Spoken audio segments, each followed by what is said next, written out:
I like being out on the ocean. I love it. The Channel Islands are really very pristine. It's an amazing, pristine environment. This time of year especially, the island's really green, and we've seen exceptional numbers of birds and forage fish. Tons of pelagic red crabs and anchovies. So the environment out there is just exciting and alive. The most enjoyable part about being a commercial lobster fisherman is the freedom it provides me. Being my own boss, being on the water, being underneath the sun and not fluorescent lights, and just enjoying what I do. If a new fisherman was to actually ask advice of a veteran fisherman, most specifically about trap loss and how do I avoid it, he might get some really valuable information. I mean, these are left in the water for 5 months at a time.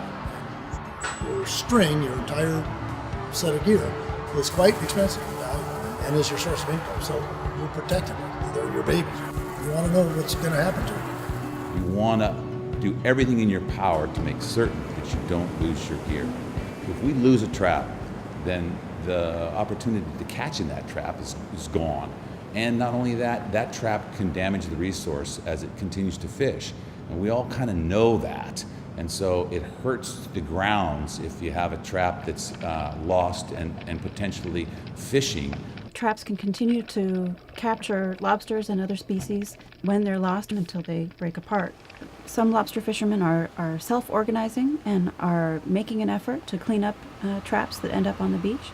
The primary loss of gear is due to negligence. Weather is the factor that actually causes the loss of the gear, but generally it's negligence by a fisherman and not being able to move his traps. The NOAA Marine Debris Program, along with the Channel Islands National Marine Sanctuary and the California Department of Fish and Wildlife, have been interviewing lobster fishermen to develop these best practices for prevention of gear loss. Of course, you want to avoid setting your pots in anchorages or in the mouths of harbors, because you're far more likely to lose that gear due to the boat traffic. It's common sense to not set a whole lot of gear in areas that are going to be heavily trafficked. You need to have your trap properly weighted, because when the swell comes up, it can pull your trap away from where it is and drag it shallower and throw it on the beach, or it can just simply drag it deeper and sink your buoy. Using steel is far better than using concrete, because concrete has a great deal of air in it and it's nearly as effective at holding the trap to the bottom. A strong storm system is forecasted moving to southwestern California. If the well's going to be 6 feet, I can fish in this depth of water. If it's going to be 12 feet, I got to go to this depth. In order to stay abreast of the weather, I spend a lot of time on a website called 17foot.com.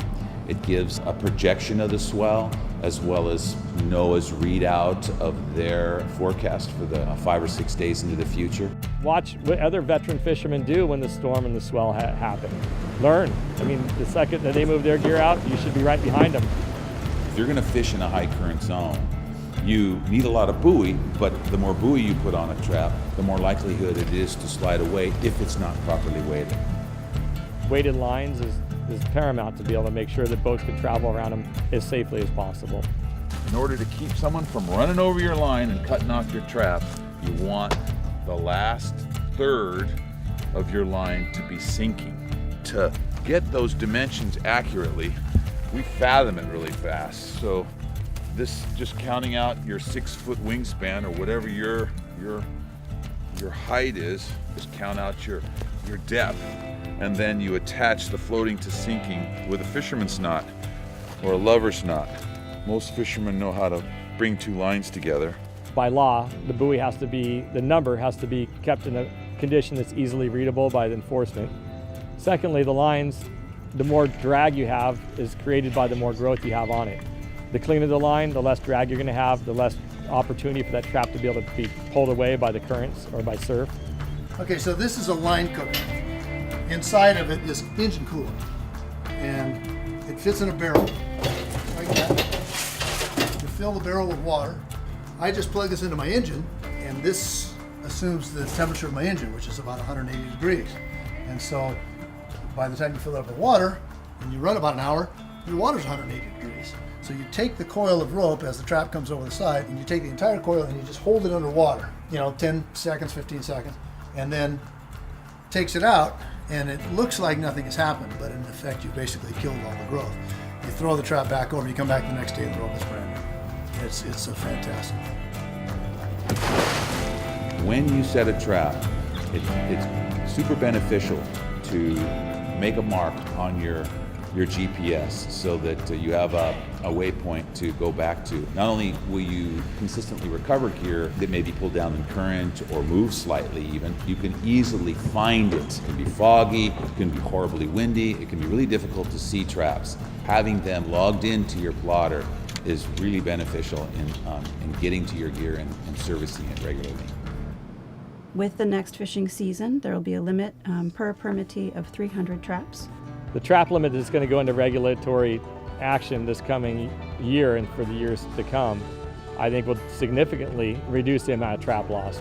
Each permittee will be given 300 trap tags by the Department of Fish and Wildlife. Each trap must carry a tag while it's in use or while it's in transit on the water, and those trap tags will be renewed each year. The department's goal in managing lobster is sustainability for the fishery in perpetuity. It's a neat community. What we do for a living is pretty special. I get it, and if you're doing it next to me, you get it too. We share that.